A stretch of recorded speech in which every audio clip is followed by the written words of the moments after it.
Hello, everyone, and thank you for joining our next CME Palooza session.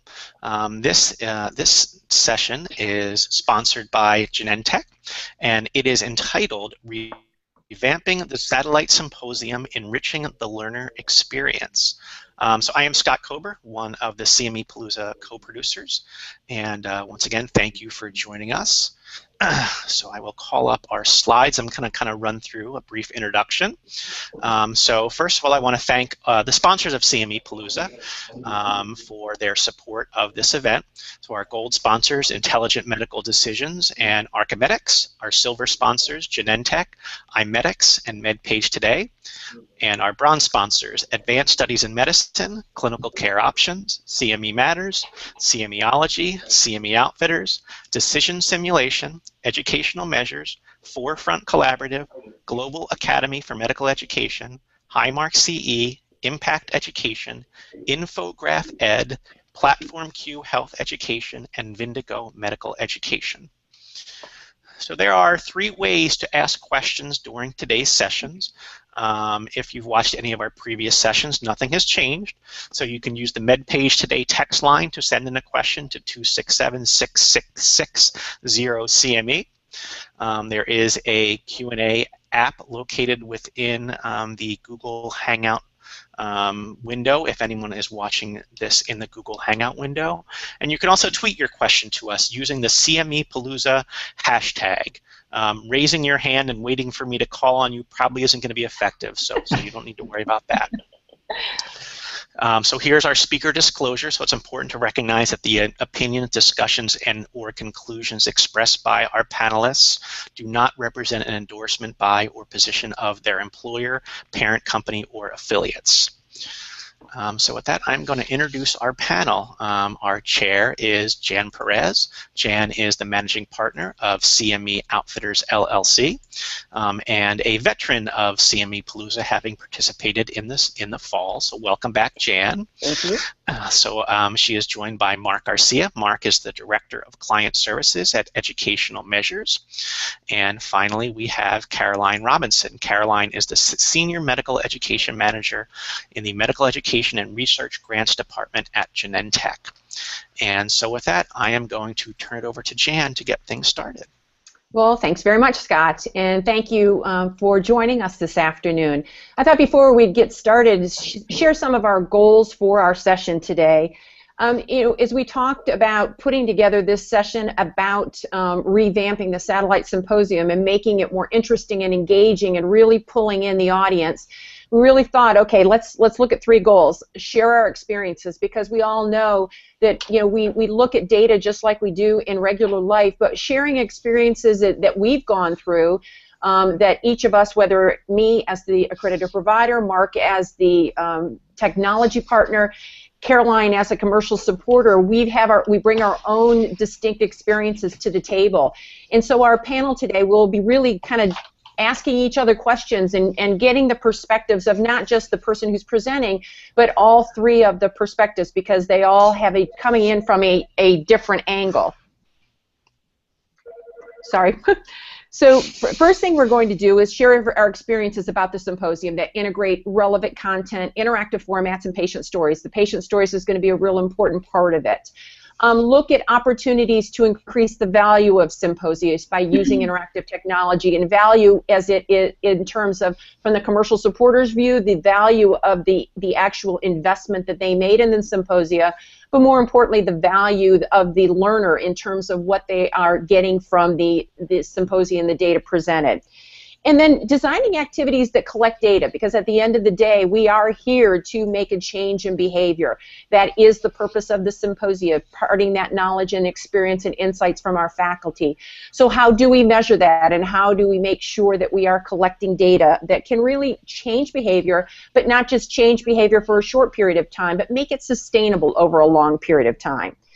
So to get us kicked off, what is the first role of the symposium at the end of the day is to make, impart knowledge, expertise, and insights so that it can make a difference in clinical practice and can make a difference to the end user, is who the patient is that's being treated. When we think about it all, one of the first questions is what does good education look like? And so I'm going to turn over to Caroline, who is involved in a little bit of a project about defining what good education looks like. So Caroline, take it away. Absolutely, and thank you, Jan. So I want to reiterate that I am not representing necessarily Genentech's viewer position, but rather representing the perspective of a hypothetical commercial supporter. Later on in the discussion, I will take off my commercial supporter hat somewhat and put back on my outcomes hat and draw on some of the experience I had as an outcomes provider a few years ago. You can't walk away from that. So Jan and Mark and I were thinking about how to set the frame for this discussion. We thought it might be pretty valuable to do some table setting around why we even care about this topic, like what good education looks like, and why it's important to ensure that the live meeting, live symposia, and like all CME, is carefully planned and implemented. And this quote that you see on the slide here, that adults are not just big kids, and this is a great reference from Tom's, is critical for us to think about, and it is helping me demonstrate sort of the frame that we are trying to present today, that there are certain things that are important to consider when planning for an effective CME activity, and that certainly very much applies to the live activity. And I want to just draw us back to the idea that we accept as an industry, as a society, that there's a special science and an art to developing primary and secondary education for kids. Lots of investment is certainly made in that. My local school board election was just yesterday, so I can absolutely attest to that. But that same level of expertise, the science of learning, and that art, which is the experience of providers, the art of learning, is required to really have effective CME activities. And adults are not just big kids, and professional continuing education, when done well, really considers the specific needs of the adult HCP learner.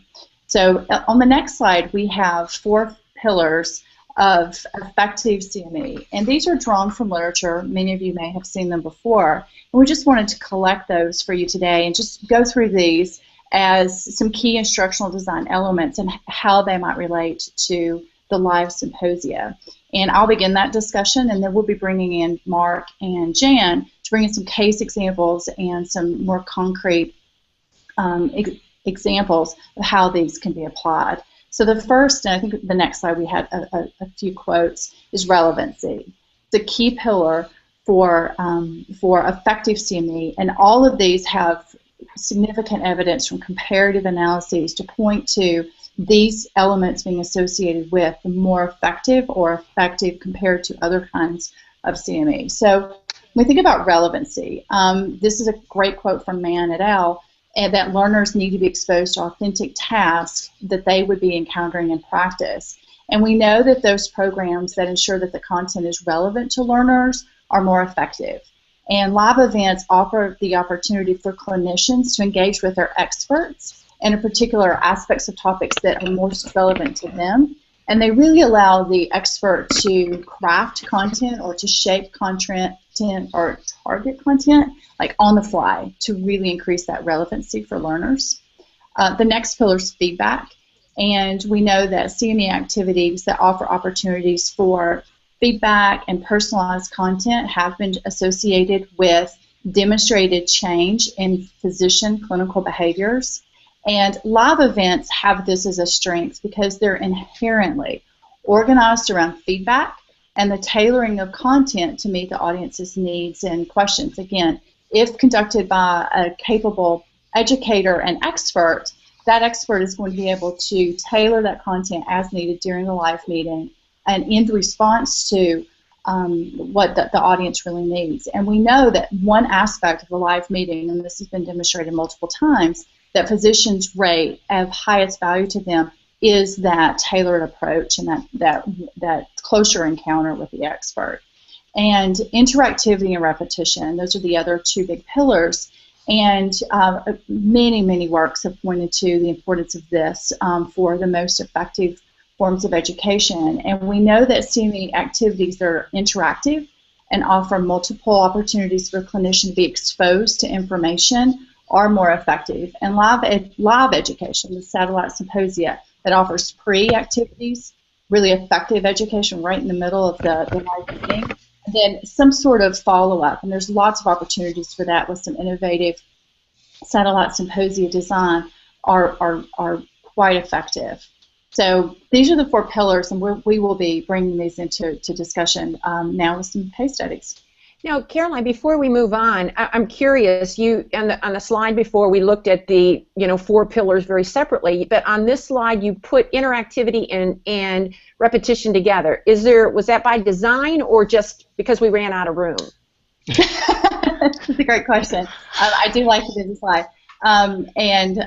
No, the repetition of exposure to content that the live meeting well planned provides with the interactivity and again the closeness to the expert are that double whammy that a live event really offers as an effective way to contribute to a CME stickiness with physicians. So they were combined on purpose.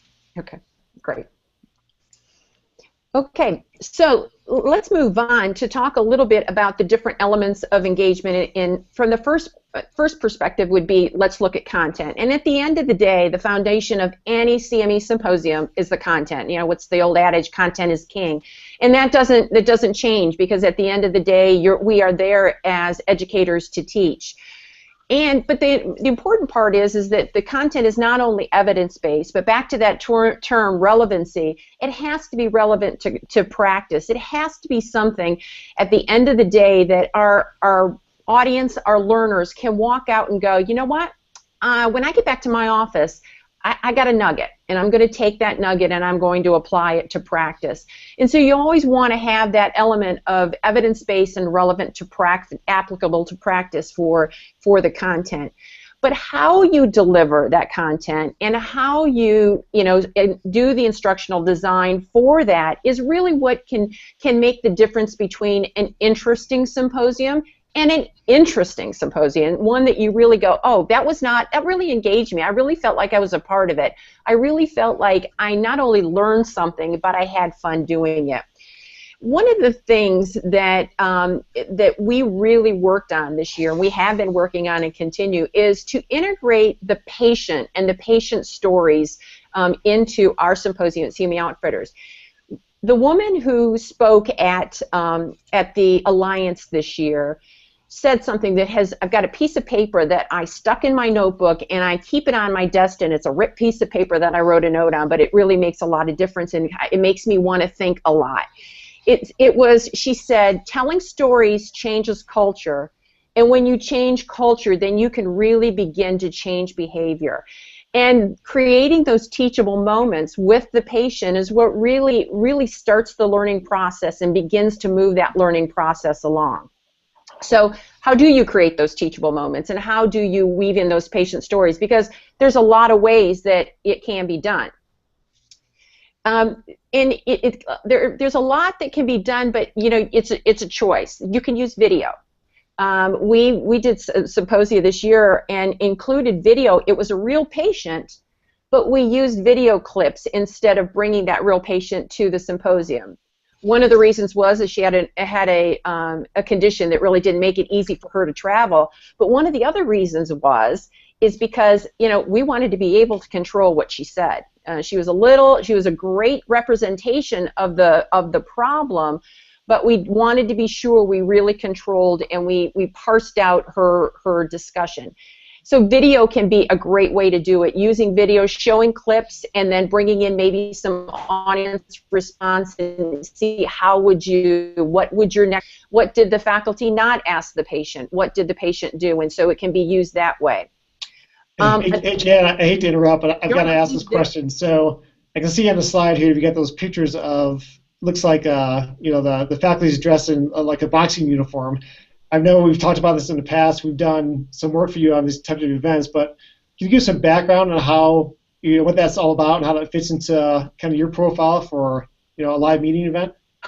Well, that was a fun one. That was a boxing ring. We had we had two faculty, and what we did, instead of having your basic point counterpoint type of discussion, we decided to kind of take it up a notch and make it a boxing ring. And so we had two great sports when it came to our faculty, and we dressed them in robes and boxing gloves. We roped off the stage to make it look like it was a boxing ring, and really did a point counterpoint, and the audience voted who won that round.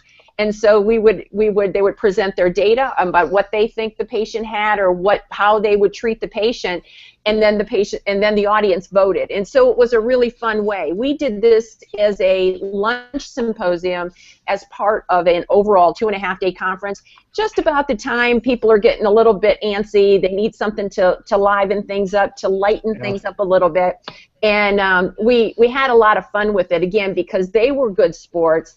But then we actually worked with Educational Measures on this, and Ryan Mazon, who's one of the folks that Mark works with, was our announcer and did a real full "Let's get ready to rumble," which also got everybody warmed up.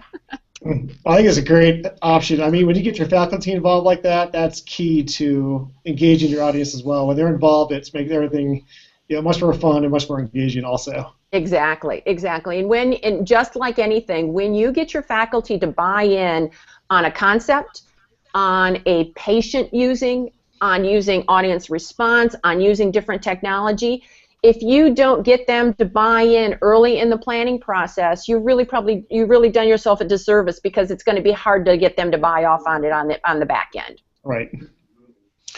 So we have a question that's come in, so I'll kind of throw this in there. This kind of ties in a little bit to what Caroline and you, Jan, were talking about.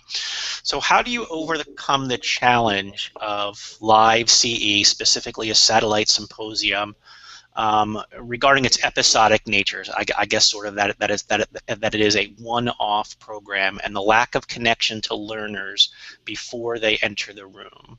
And I think he's talking about how there's less of a relationship between faculty and learners when these are people just who are there for one event for 1 hour, an hour and a half. Okay. No, it's a great question, and Jan, that might be one that, as someone who's working specifically in the design of programs and elements that might be involved, that might be one you want to tackle first. Okay, and I think it is a challenge. There's no question about it, because you're coming across these folks for the first time. Now, you can have some background information in terms of whether they are assumptions or not. If you're at the American Urological Association meeting, you can assume that there's the level of knowledge for urology, for family physicians, for pain specialists. You can make that assumption. Probably, what they say the first 3 letters of assumption are. So it's probably not always a good idea, but you can go in there, making sure that your pre-survey gives you a little bit of level of knowledge. But there is there are some kind of assumptions that you do have to make going into it, and then you do then allow things to move. And one of the things that we're going to talk about is having that flexibility to make changes along the way. One of the things that we have begun to do to help make those changes and make those shifts along the way is, don't wait till the very end to ask questions. Allow questions throughout the presentation, so that because what we have found is when you wait till the end, you get maybe 20, 30 questions if you walk around on using the iPad. But if you stop and ask questions, or stop and address them within the context of the data presentation, you get a lot more robust response to the question.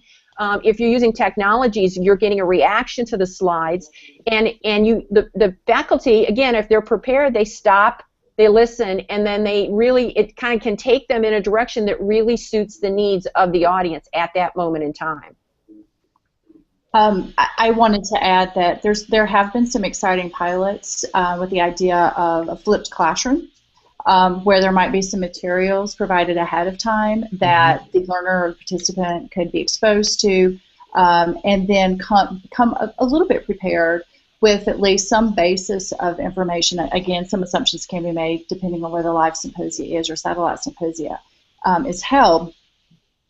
But then the live event becomes that opportunity to perhaps play with those ideas, or have the expert reflexively see how exposed the audience is to those ideas and work with them a little bit further with that flexibility that Jan just described. But in a realistic world, we know that isn't every time, and we know that most docs are not necessarily trained because of the way they have historically approached live events to come with some pre-work completed. But there are also some really exciting examples that I've seen of follow-on from a live activity. And I think both Jan and Mark can probably speak to that, both from a measurement perspective, like following on with surveys, following on with additional content, but also the opportunity to reach those learners with some additional opportunities to think about the ideas, be exposed to content or other resources. And any data that could be pulled from that just really adds to that impact story. So from a commercial supporter perspective, a live event that can show that application of learning from the live event back to behavior and some way that that might be measured helps me tell a bigger impact story. And I'm always interested in looking and hearing more about those kinds of examples. Yeah, I think that's a great point, Caroline. We talked about the pre-work. We've done a couple of meetings like that now in the past 6 months here or so, where the client might be using something like an iPad technology at that live meeting. But we can also set that up with, prior to that, set up a link for the attendees to register and go to and look and do some of that pre-work before they actually attend the live event. So I think that's a great concept as well. That's a great question. That was a great question. Jan, I would like to go, and I know you've only made it through 2 points in this slide, but if I can also ask you a question. I love the idea of patient stories. When I spoke earlier about the art and science of learning, there's both represented when you bring in the patient story, and that really brings that home in a really relevant way to the learner. But patients can be a little scary from a commercial supporter perspective because we need to make sure that the content is fair and balanced. And having a live patient speak on stage might make some a little nervous. So what are some approaches that you take to ensure that the patient's story is indeed fair and balanced and accurate? Mm-hmm. And it does, just like you need to spend time preparing your faculty, you need to spend time preparing your patients as well, because whenever you're dealing with a live patient who's not, maybe not be as, savvy, there is a little bit of a nervousness that you can have. So making sure that it's not that you're scripting them, but this is what we're going to talk about. This is the do's and don'ts about what we're not going to talk about. But one thing that we also started doing is we thought, well, that's great in terms of that's what we're talking about with our faculty. And one of the other things is we always make sure that the patient is a patient of one of the faculty members. And I think that's a really important point because, number one, their comfort, the patient's comfort being on stage is going to be lessened by having a familiar face there. The faculty are going to know the ins and outs. The faculty member will know the ins and outs and know how to talk to them. We don't need to talk about this, but one thing that you did and what happened to you that really would be great to focus on is X, Y, Z. So that familiarity can help build that teachable story and build those teachable moments. But at the end of the day, it's still live. And there still can be some concern about what they're doing. So what we thought, what we need to do after talking to some commercial supporters who had some, kind of had the hair stand up on the back of their neck even thinking about a live patient is, okay, we need to say, okay, this is what our policy is. This is what our best practices are. This is what we will be doing as part of the development. This is what we will be not addressing. And if something does come up, these are the actions that we will take. And we sat down and made that a part of our own policy internally, but then we decided, let's take it one step further. In our course book that we put out at the meeting, let's publish it within that course book so that the learner knows what happens and if someone should say something or if they hear something that they don't really feel comfortable with. What are the next steps that they can see to make sure any reportable event is in fact reported? So we really thought, okay, better safe than sorry. Don't want to add a lot of barriers to it, but let's make sure we have the structure to be sure that we are all protected, whether it's the patient, whether it's the physician, whether it's the commercial supporter or the provider. Great. So here's another question that came in. I know you haven't gotten very far in your slides, but I thought this is a particularly relevant question and ties into something you were talking about earlier. This was one that came over on the MedPage Today text line. So how do you successfully do a flipped classroom in a satellite symposia for healthcare providers where 50% of the audience didn't pre-register and just walks up and walks into the room? Yeah, I think that's a great question, Scott. I don't know if there is a great answer for that. Obviously, satellite symposia are set up with an audience already there in mind for that particular association meeting. So I don't know if there's a perfect answer. The best thing you can do is kind of get the meeting out there as far as the marketing material, announcing the meeting, and things like that, and getting people to pre-register. You're never going to get 100% of your attendees going and doing that pre-work if it's just not probably feasible. So I don't know if there's a perfect answer for that. It's more about letting the attendees know, whether it's through managing that through the association, marketing wise, or sending out announcements, something like that. So, but you're right. It's never going to be perfect in a setting like that, I don't think. Okay. All right, great. I will let you get back to your slides now, Jan. Okay. Well, so I think that pretty much covers the patient stories. Again, there are many choices that you can just, in terms of integrating that patient. It doesn't always have to be high end. It doesn't always have to be video. Crafting a patient vignette that you ask audience response still brings that texture and brings that personal story to the symposium. You can use video. Patient actors, you just have to coach them so it doesn't seem like it's contrived, or using a live patient. But that patient story, I think, really does add a texture to a symposium that brings a lot of value. Something important in pulling the audience into this discussion is really when you are at a meeting and you feel like you're a part of it, you're going to get more out of it. I think we all feel when we're actually actively engaged or we're activated as part of the process, we're going to be open to learning. So we've tried a lot of different formats, some that have worked, some that have not worked, but trying to make sure that the audience is engaged and taking part in it. And that can be as much as kind of a slower end by using the technology like we discussed before, by making sure that the audience knows they don't have to wait till the end to ask the question. They don't have to write it out on a card, type it anonymously into the iPad and then kind of run with it.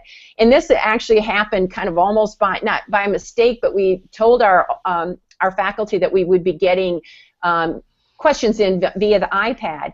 And one of the faculty members, it was more of a casual sitting around a high-top table, not a kind of didactic presentation, and one of the faculty members was presenting data. And the other one said, hey, Craig, by the way, I got a question in here, and it's a really great question. Can I ask it right now?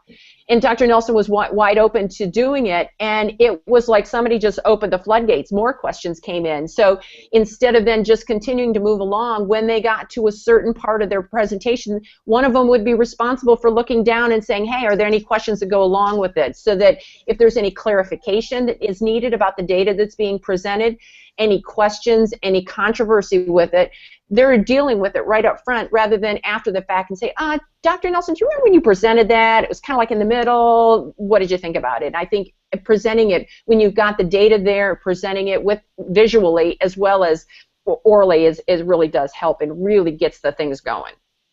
And just to support that, from my outcomes days, we consistently survey different clinician groups on the aspects of different types of CME that they found most valuable. And it was that sort of on-the-fly relevancy, tailoring that was incredibly valued by clinicians. And I've seen it happen over and over. So that, just to support your point. Yeah.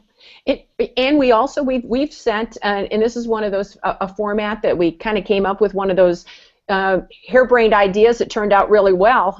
We decided to come up with, so what if we sent our faculty out in the audience to talk with people. We had been in a symposium where faculty members would come to the table.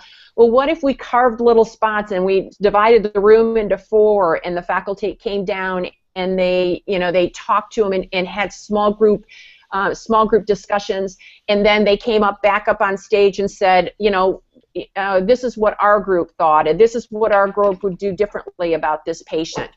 And the first time we did it, it worked great, and it was very high energy and a lot of fun. Now, the second time we tried it, it didn't work as well. And what we found is, just like every format has to fit the needs of the audience, it also needs to fit the size of the audience. The second time we did it, it was just a little bit too big of a room, and so it was hard to have that intimate discussion that we were going after. But any time that faculty can, participants can actually have a small intimate discussion with the faculty, I think, again, you're pulling them into the discussion, you're pulling them into the presentation, and they walk away getting a lot more out of it. Jen, how did that work from a logistics standpoint? I can't imagine, just this faculty walking up the audience is kind of speaking to, the attendees, and, I'm just thinking of a live meeting, how that would look. Yeah. Well, we divided the room into 4, and there was a red, a blue, a green, and a yellow. And so when you had a little round circle that told what color you were, and we had roped it off, and so you sat in that, and we wanted to be sure that all of our sections were equally filled, so everybody wasn't in the blue section. And then the faculty would come down, they would do their presentations, and then they would go up and discuss it. So it actually worked pretty well. We had scribes who were taking questions or taking notes throughout the presentation or throughout the discussion, so the faculty weren't responsible for remembering it all.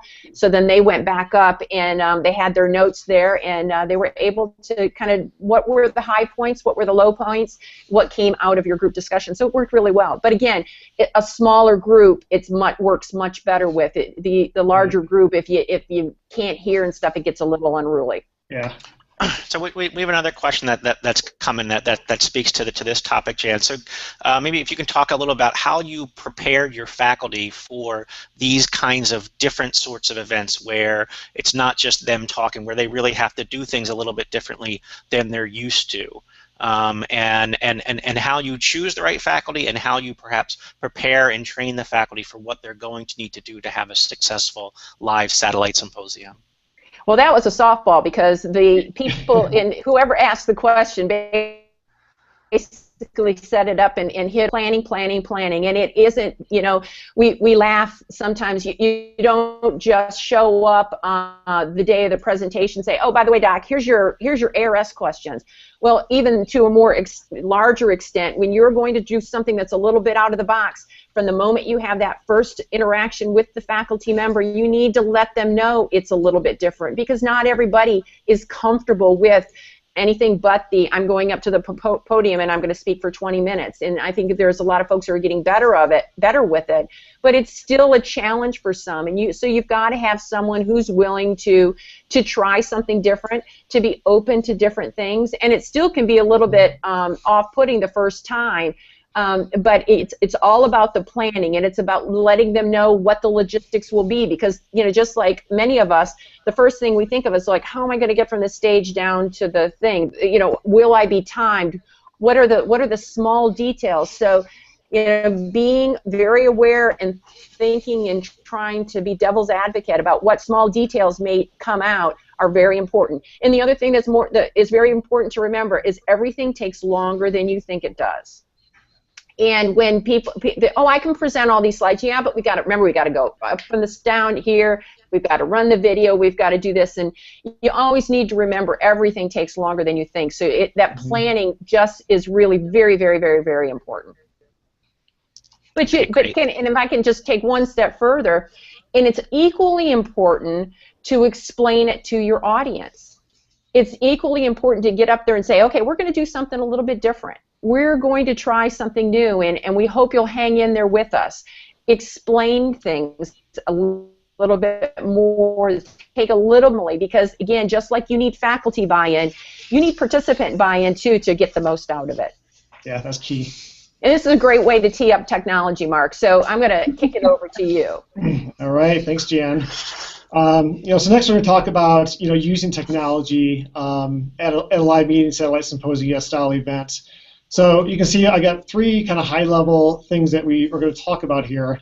There's kind of a funny backstory to this. Initially, when we started this presentation, planning for it a couple weeks ago, these are the first three kind of high-level solutions that popped in my head. And Jan used it as a placeholder in her slide deck for my slides. And Caroline was going through the slides a couple of days ago, and she said, "Mark, I love that one slide you have. It's great." I'm like, "There's only 8 words on it. How great is that?" So, but it made sense. So we're going to piggyback on this. Talk a little bit deeper about using technology at live meetings, satellite symposia.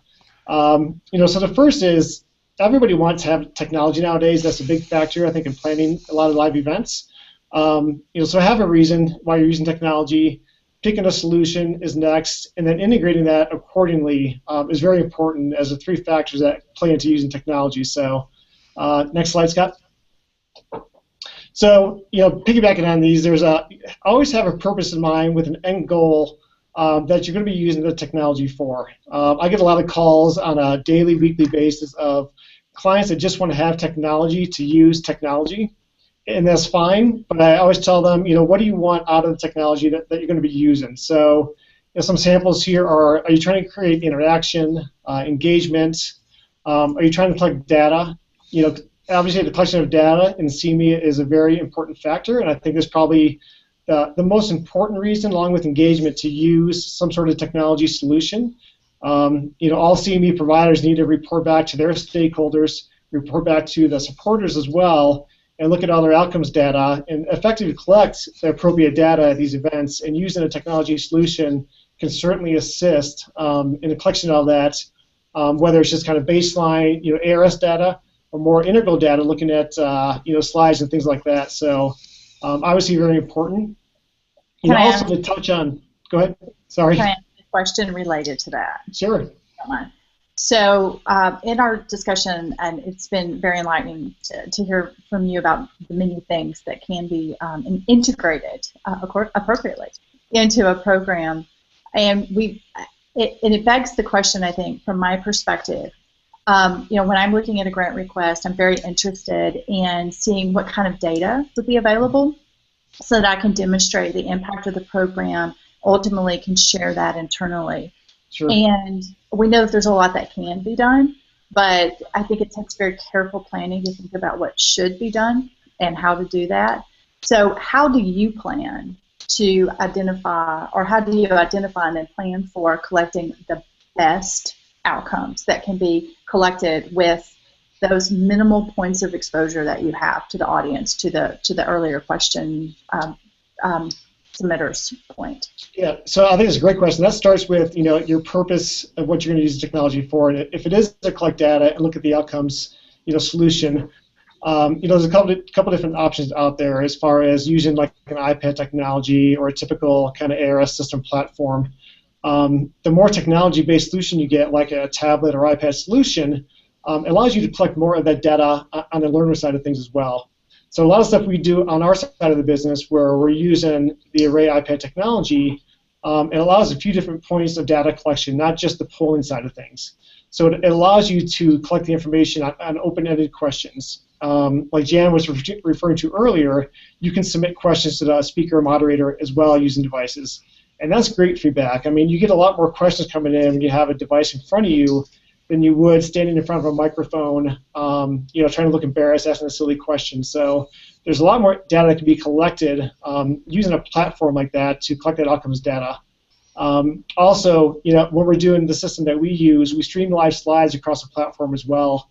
And during that time, when the attendees do submit questions, they can take notes on the slides, but they can also save those slides. So that report that we can give that CME client at the end of that program is very critical because it allows them to look at a slide-by-slide basis, what slide was saved the most, what slide had the most questions on it, things like that. So it gives you great feedback as a provider that you can also pass on and use your future needs assessments for on the supporter side as well. So a couple of different options out there to collect that data. Right. And then kind of, third here is instructional design.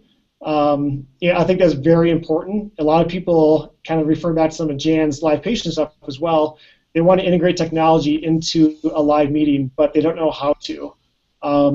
So pick the right solution that's going to flow with the program that you're doing.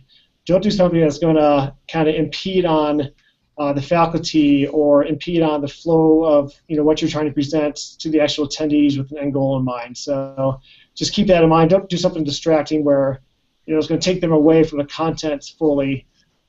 Keep them involved in the program by using the technology that you chose. That's a great point too, Mark, because when technology first started, kind of entering into the symposia, you kind of felt like you had to. You kind of felt like you had to do ARS questions. And now I think we really be with the options of technology out there, we can really step back and go, not do we have to, but how can we, and what can we get from it? I think sometimes Symposium get a bad rap in the sense of, it's only a one-off presentation. How can you really do anything in terms of making sustainable change or achieving any kind of change with one little 1.5 hour presentation? And so, it can that be any different? And I think technology can help us. But Caroline, I'm going to ask you to take off your commercial supporter hat and put it on your next to your desk and put back on your outcomes hat, because I really want you to talk us through is it true that Symposia can't give you meaningful outcomes, or is there an opportunity there that we can really do something? Absolutely, and so I just want to kind of riff off of Mark's point that we need to pick a solution after we've thought about it very carefully, and then integrate appropriately. And I think the very same thing applies when we're thinking about outcomes. And I think on the next slide we had a graphic from Moore's paper on the types of activities that are really associated with great CME. And Moore used this as one adjective. The types of activities we should aim for are those that are predisposing, enabling, and reinforcing activities. And so that's a great model for us to think about planning CME, but also to think about, well, how can the outcomes be pulled at each one of these points that we could then use to demonstrate the impact of the experience, the education. And we do know that it is possible to measure not just knowledge shift from a live event, but in competency improvement, but ultimately behavior change if there's a follow-on opportunity for assessment. How that knowledge or how that improvement in understanding was then applied in clinician decision making, and thinking about the kind of the habit planning with the end in mind. We do know that there are some novel ways that live meetings can do that, and we can take advantage of that on-the-fly, tailored feedback design element within a live event that is unique to it. For example, and you mentioned this earlier, the opportunity to collect information on the types of questions that clinicians are asking of the experts in the room. That's tremendous data on unmet needs or persistent gaps in the space, and helps us see what clinicians who are, the community docs, those who are coming as learners, still not need some additional information on and are seeking. Tremendous amount of information there. And then when that can be tied to some pre to post knowledge shift, and that is absolutely measurable, and measurable in solid ways and comparative with comparative capability to other live meetings, and in those particular therapeutic areas even show the particular effectiveness of a single event compared to others. Add all of those opportunities together, plus some opportunities for some innovative follow-up. And I haven't even touched some of the things that, Mark, you mentioned, gaming and iPad use to note notes that are given, and you can probably speak to that more in depth. Allow us to put together, if thoughtfully planned, a nice package to be able to say, we know this and this and this as outcomes associated with this event, and when we put that together, we have a really nice picture of the total impact of this program. Right. And Mark, I think you might have some opportunity here to perhaps speak to some of the ways that you had mentioned notes and other things could be collected through the use of technology. Yeah, I think the biggest thing there is that, as Jan referred to before, when you use any type of technology to kind of use that as a basis for collecting questions from the audience. That's probably one of the biggest factors for us. So what we do, we have the iPads at the events and the questions coming in from the audience. I would say typically from whether it's our device or anybody else's devices that they're using, on a typical probably hour and a half symposia, we're going to get from 80 to 150 questions coming in from the audience. And all of those are time-stamped according to what time via slide they came in from. And obviously when you have that many questions, you can't get to all those at a live meeting. You might get to 10 or 15, maybe 20 of those, Jan, depending on how you guys do it when you integrate it, different intervals throughout the meeting. So what we've done with some of our clients in the past now, so when we send these emails out after the fact for either outcome surveys or sending out notes to attendees after the program ends, what some of our clients were doing is they're having the faculty actually answer those questions and putting those on an actual email. So all those 50, 100 questions that did not get answered at the live meeting are now getting answered via email, which get reinforced and back sent out to the attendees for further reinforcement. So I think it's great for that aspect of it. But just to even take it one step further in terms of the technology and what it offers and what those questions do, you basically, when you get those questions, you can not only get them timestamped, but you see what slide caused people to ask those questions. And so you can sit back and go, okay, and you can see what the questions were, and you can think, oh, it was that data slide that really perked up people to go, oh, well, what about this, what about that? Obviously there is a need for them to that really sparked their interest. There's your needs assessment for the next part of the circle of life when it comes to education. You've got a lot of qualitative data there that you can use in terms of writing your needs assessment by knowing what kind of interest. And similarly, when you know that XYZ slide got downloaded so many more times than the other slides or captured so many more notes, I think it really gives you an opportunity to sit back and go, okay, what really did spark the interest, and what really was what got the audience involved. And I think that if you take the time to look at the data that's in front of you that is available to you, then you can sit back and go, you know what, symposia aren't just a one-off, you can't do anything from it. You can see really what does come out of those. And so it's really, technology offers us a lot more than we ever had before. We used to just try to look at their face and see if they smiled during the that slide, but now we can really see that it did interest them. Yeah, I agree. There's a lot of data that can be collected at satellite symposia nowadays, for sure. Mm-hmm. But I'm going to, just to kind of move back, I want to just offer some tips for success in terms of if you're going to step out of the box. We encourage it. We think that's we know that as learners we like it when we're at the Alliance meeting, that it's not just the next person speaking for 20 minutes. But if you're going to be stepping out of the box, it's kind of like what your mom used to tell you. Anything worth doing is worth doing well. And if anything worth doing well when it comes to symposium, it's going to take planning. And that's really the bottom line and the mantra that goes along with stepping out of the box, is really playing devil's advocate. Kind of throw spitballs at the idea when you first come up with it. What could happen? What could go wrong? And making sure from that very first conference call, from the invitation that you send to the faculty, let them know this isn't going to be your grandma's symposium. It's going to be a little bit different than what you're expecting. And are you prepared for that? And do you want to participate in that? Because the answer is not always yes.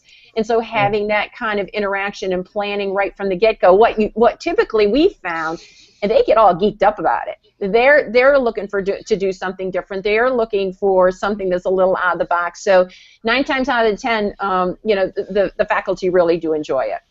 Yeah, I would say that's very critical, Jan, getting the faculty buy-in and the audience as well when you're on site. I've been to way too many programs in the past where we show up and we might provide in technology or somebody else's, and you hear the faculty like, oh, I didn't know we're having iPads here today, or we're doing ARS questions, So if they're not aware of it, then you don't have their buy-in, and the program is definitely not going to be as effective, and they're not going to use the technology probably appropriately in a manner that you're going to collect the best data that you probably can. Right. And the other thing that's going to happen, what's happened is one of the, kind of the bad stories. I remember one time, we put the ARS in, we didn't really prepare them for it very much, and the faculty member did not like it, and at the very end, he was 5 minutes over, he goes, oh, but they made me ask that question, that's why I'm running late. So you certainly don't want to be in that kind of a situation. Right. But just like you need buy-in from your faculty, as I said earlier, you also need buy-in from your audience. Mm-hmm. To everybody's got to be willing to come to the party and participate. And sometimes it's a matter of just being very good about explaining it all. And I would recommend that don't leave that explanation up to your faculty members. We have done that in the past, and they're just not comfortable doing it, in the sense of they don't know the technology ins and outs. While they've done buy-in and they're participating in it, how to explain it to someone else might not come to mind. And we've really engaged the folks at Educational Measures in going up, explaining the iPads. This is what you're going to do. Have a couple of questions that are fun. This is what we're going to do a little differently. As the provider, take on the ownership of explaining it, and don't leave that up to the faculty members. I think you'll have a lot more success if you take care of it. Yeah, that's key on the technology side for sure. Getting your audience involved and making them aware of, why we have this technology here, what it's for, and there might be some factors in that, as well as, if you are using like a conference app or an iPad app where they need to log in, they may need to do certain functionality that needs to be explained to them, and how it works. So very important.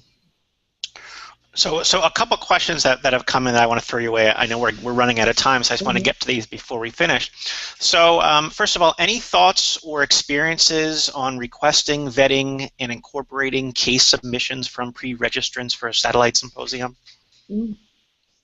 We've tried, and I'll be honest, it's not always worked well. Now with our one meeting that we have, our chair summit, because we've got a lot of repeat participants who've been there maybe every 7 or 8 years. They are very good about that, but for the most part, for a one-off symposium or a symposium at a medical meeting, we have not had luck with that. Okay. Mark, have you seen it? That it's worked well? Oh, I'm sorry. So Caroline, this question was for you. This is sort of putting your supporter hat back on. So if you want to grab it from your desk and throw it on. Do you ever feel that some of the high-tech things incorporated into a proposed design may be distracting from the overall education?